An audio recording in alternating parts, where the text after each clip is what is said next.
Hi, in this video we will talk about exceptions. Every language has an error management system. A particularity of smart contract is to be deterministic.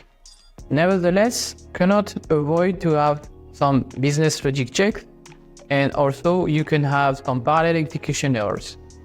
In Ligo, we leverage what we have in the Michelson types and functions, and it's called exceptions. We use the keyword fail with. Let's look at an example.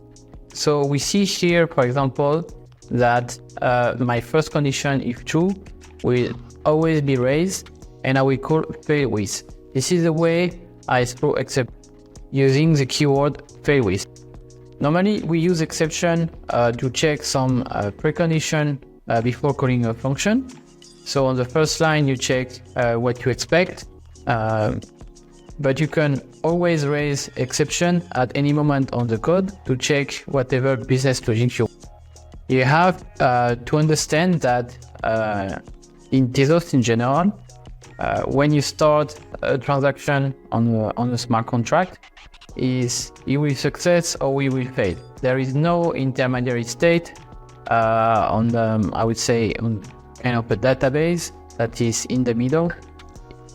It's more a transaction way. So it passed or it fails, but or if it fails and an exception is raised, the state is not modified.